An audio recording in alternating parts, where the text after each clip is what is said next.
आप जिस ऐप से रोज कपड़े मंगवाते हैं, जिससे जूते, फोन कवर, घर का सामान ऑर्डर करते हैं, अगर अब मैं कहूं कि उस ऐप से आपके हमारे लिए मौत ऑर्डर की जा रही है, तो आप बड़े हैरान हो जाएंगे।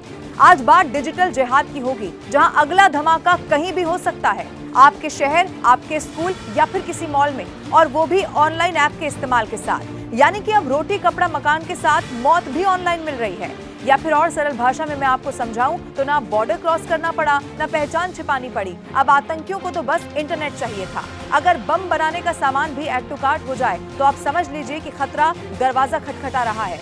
FATF ने अलार्म बजा दिया है और अब चुप रहना सिर्फ डर नहीं गुनाह हो जाएगा। 8 जुलाई 2025 को जारी एक बहुत महत्वपूर्ण रिपोर्ट में फाइनेंशियल एक्शन टास्क फोर्स यानी कि FATF ने खुलासा कर दिया कि पुलवामा हमला जो कि 2019 में हुआ, इस हमले में इस्तेमाल एल्यूमिनियम पाउडर कहीं और से नहीं बल्कि अमेज़न से खरीदा गया था।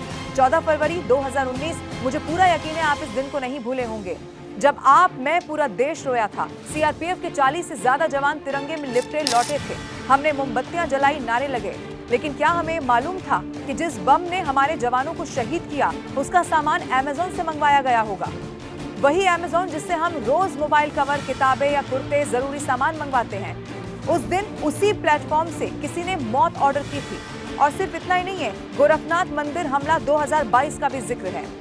इसमें आरोपी जिसका सीधा कनेक्शन आईसिस से जुड़ा था, अब पेपाल से उसने 6.7 लाख रुपए आतंकियों को भेजे। सिर्फ इतना ही नहीं, आपको ये भी बताया ये भी गया कि 10,323 उसने विदेश से लिए और टेरर फंडिंग के रूप में इसका इस्तेमाल हुआ। VPN का इस्तेमाल किया गया ताकि IP एड्रेस ट्रेस ना हो सके। टेलीग्राम पर बम बनाने की गाइड, फोरम से टारगेट लिस्टिंग, सब कुछ डिजिटल किया गया। अब FATF रिपोर्ट की और भी कई चेतावनी सामने आ गई है जो आपको जरूर सुन लेनी चाहिए। ये जो आतंकी हैं, वो अब ई-कॉमर्स प्लेटफॉर्म्स पर सामान्य सामान के नाम से बम मटेरियल खरीद रहे हैं। सोशल मीडिया पर कोड वर्ड में बात होती है, जैसे कि पार्टी, इसका मतलब होता है हमले की तारीख, और गिफ्ट जिसका मतलब है विस्फोटक। अब डार्क वेब पर भारत में टारगेट, प्लान, फंडिंग और ट्रेनिंग सब कुछ उपलब्ध है, सिर्फ एक VPN और एक क्रिप्टो वॉलेट की दूरी पर है। अब आपको समझना ये होगा कि अब हथियारों की दुकानें नहीं, ऐप स्टोर खतरा बन चुके हैं। बिना आवाज एक डिजिटल लहर चल रही है और हम सब इसमें डूबते चले जा रहे हैं। जिसने कभी आप सोचिए कीबोर्ड पकड़ा नहीं, अब वही कीबोर्ड से तबाही लिख रहा है। आतंकी अब नकाब में नहीं, वाईफाई में छिपा हुआ बैठा है। और FATF की रिपोर्ट ये बताती है कि जिसे आप ऑनलाइन शॉपिंग अभी तक समझ रहे हैं, वो किसी के लिए अब ऑनलाइन आतंक बन चुका है।